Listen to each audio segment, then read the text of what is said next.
Well, hello! Today we'll be taking a look at what's inside this exciting package from URUAV. But just before we get into that, a quick reminder to please like or dislike this video if you didn't like it. Comment down below, don't forget to subscribe, and if you can find that little bell icon, click on it, and depending on YouTube's mood, it might tell you when I'm uploading stuff. So what is this? It's obviously a backpack. This is how it comes. I didn't want to get it out of the bag yet in case it was sort of squashed down and would expand.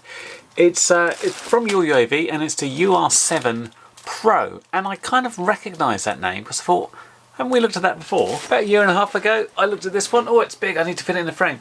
This is also called the UR7, but not the Pro, and this is advertised as a 36-litre backpack.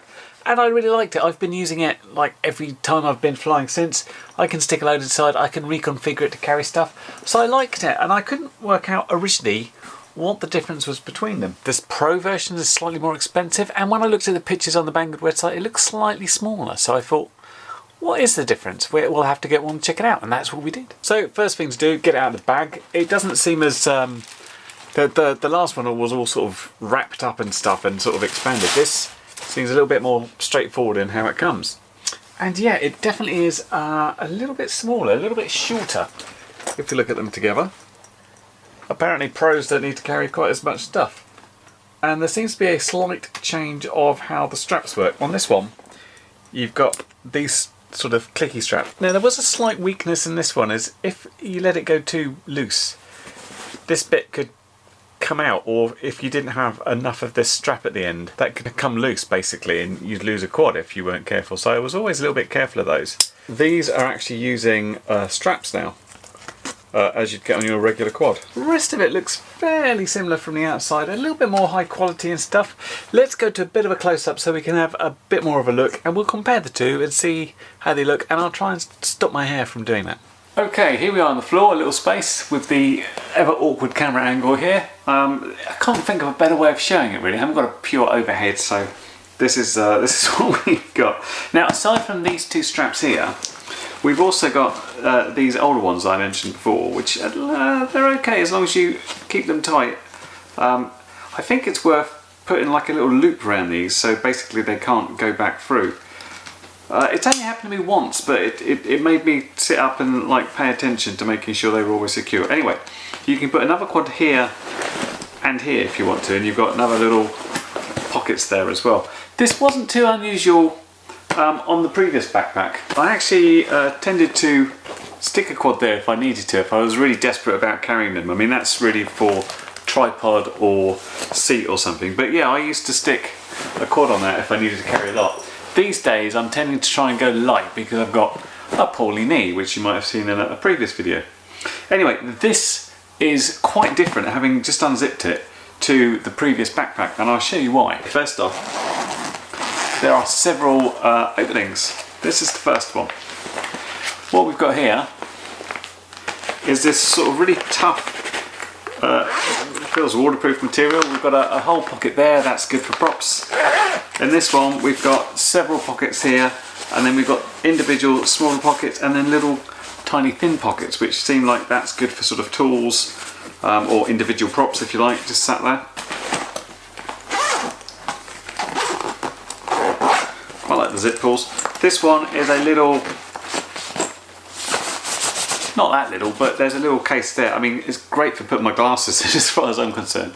But I tend to think this is like your immediate stuff you'll need that's not necessarily to do with your FPV flying. I would stick sort of my keys, maybe my phone and glasses in there if I needed to. And then you've got the big main section, which is the sort of more traditional thing, but again they've changed this up as well. So what you've got this time is you've got again these two big pockets and this really sort of tough, it feels like that sort of fibre tape almost. It feels like it's going to hold water away, no problems. Anyway, that's good for props. And then you've got the main section here, again with this material, and you've got a zip here. And then I've literally just got this open and haven't done anything with it. So what you've got in here is you've got the dividers, which you then section this out, and this is the waterproof cover that can go over the top. But let's stick these dividers in as I would do normally. Now in my previous backpack, and I'll copy it again, I sort of stuck one down here to just try and reinforce the bottom, really, just because I'd be sitting on the floor a bit, and I didn't want that sort of to get crinkled up, so that's my sort of support, if you like. Then I was going to have something about here-ish.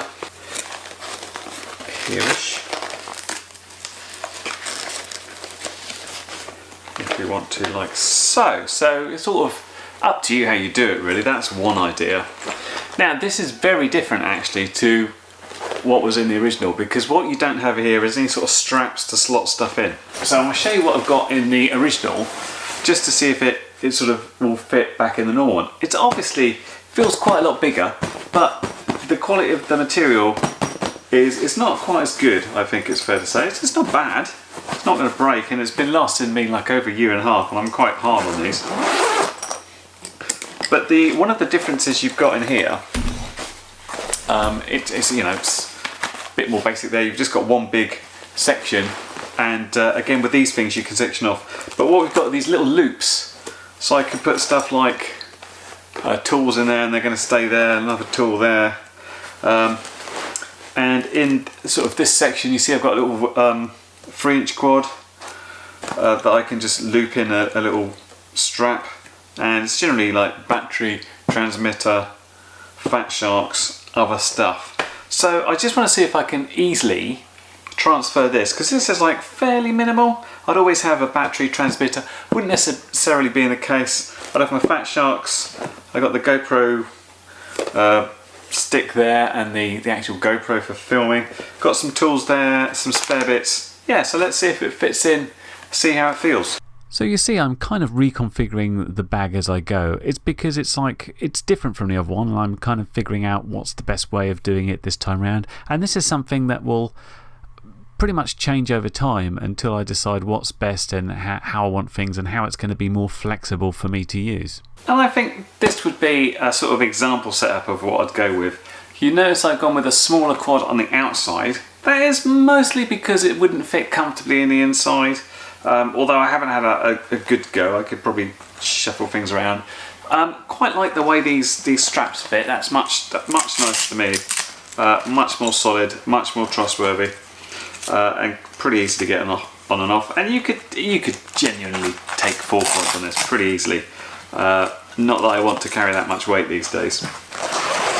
Now I didn't use this at all, so this is still good to go, and I've got some more space in there. I think future is kind of like, yeah, I should maybe think about putting individual tools in there rather than the little, I generally carry little bags of tools instead. And I've got nothing at all in here, so that's still got some good space to use. So I've tried to basically match up and use that main space as I did in the other bag. And this is pretty useful, because one of the things this could do, although that would do up and stuff, it's possible for things that are loose to fall out here and move down. I mean, it's not really a problem unless you've got heavy stuff and delicate stuff, but generally all the heavy stuff would be at the bottom anyway, so it's not a big deal. But anyway, what I've got here, I've got some props here, and there's loads of spaces for props. In the next section, I've got a cloth. Never underestimate the usefulness of a cloth if you get little bits a bit wet and you just need to wipe down the stuff. Insurance details, just in case anybody stops me and wonders what I'm doing. And then in this main section, I've laid it out like this. So at the bottom here, I've got my batteries. That's quite a lot of batteries in there. Although, you know, I do take a fair amount when I'm sort of doing reviews and stuff, especially if I've got a couple of quads doing things. I'd be taking at least sort of 6 to 10 batteries. GoPro thingy here, screwdriver set there. In this bit I've got my fat sharks. In this I've got my transmitter. It's obviously out of the bag. Now if I was using something bigger like an X9D, it would probably be sat down here, and I might have to move this around to do that. But what I generally do is I'd have the battery pack there and then the transmitter sort of leant against it that way. The actual GoPro thing, and then I've got my various amounts of tools just in here. Put it all back in.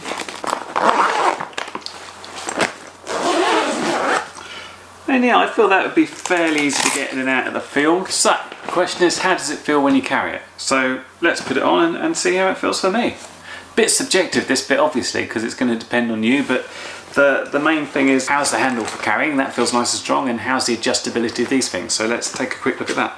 Oh, I do notice as well you've got some little loops in these you can put things in. Well, it's on, and I've got the rain thingy on at the moment, just to see how that is, and you'll have to excuse the noise of the washing machine going on in the background. In terms of standing up space, or I wasn't like messed up on the floor, I've got the kitchen, and that's about it at the moment. Everywhere else is a bit higgledy-piggledy. But anyway, yeah, this sits quite high in the back. Unlike a sort of large backpack, where you're trying to take the weight from the back onto the hips, and you'd have a sort of a strap for that. This sits quite high, but pretty easy to get on and off. This is just a little safety section really, but these go down very easy to slip your arms out, and of course once you put it on you can do that up. And the rain cover fits easily over the 2 quads I've got in there, and it seems to have enough space to go over if you've got extra ones as well, and we'll just pretty much slip off like that. Put it on. I'm ready to go. A couple of extra bits here. There's a couple of little toggle straps in case you want to fix anything on. As I mentioned, these are little loops, although they're quite tight. I'm not quite sure what you can do with those, but maybe something. But yeah, there's certainly not as much room as with the previous one, but if you're trying to travel light, if you've just got a single quad that you want to go out with, it keeps the backpack nice and small, light as possible. I also forgot to mention another section, thinking about it, because I just thought actually one of the things I do, because I'm out of the field, I always stick it down on a tarpaulin because it's generally wet. And apart from that main section, there is another section here.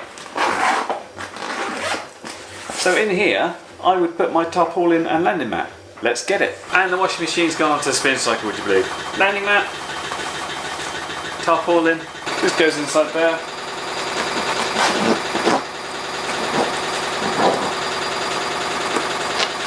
All done up.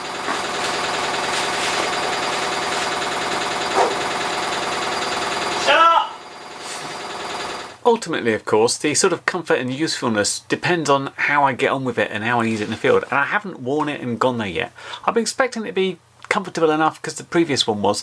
This sits slightly differently on your back. It's slightly higher up. I don't know if that's a good or bad thing about how the shoulders or the back compensate for it, but we'll figure it out. As I said, I'm trying to go quite light at the moment, and one of the reasons I haven't tested it out is I'm trying to not to stress my knee out. One thing I did want to just double check is, obviously I was using my X-Lite there, which is quite a small radio. So I configured it for how I might do it if I had my Taranis X9D.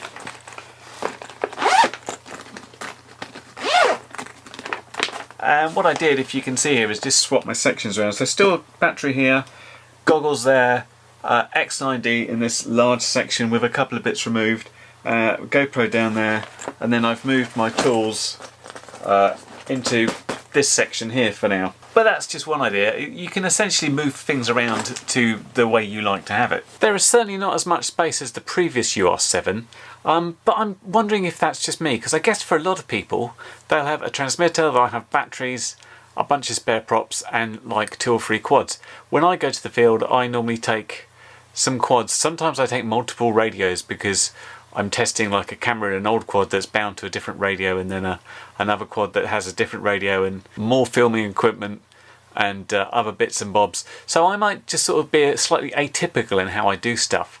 But certainly if I was going out and I was like 1 or 2 quads on the single radio, I'd always take that smaller one because I don't want to take a really big backpack if I don't have to. But that's your choice. If you're taking a single radio, batteries, GoPro, a bunch of quads, not loads of extra stuff, then this is going to work out absolutely fine.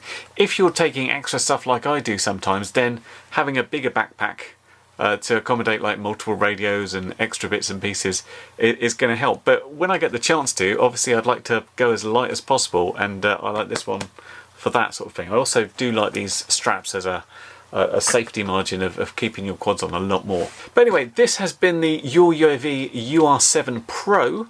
and was kindly supplied for review by Banggood, so many thanks to them. And you can find links down below for where you can check it out in more detail. Also, you will find popping up in the corner here, and there'll be links down below for the original backpack if you want to check that one out.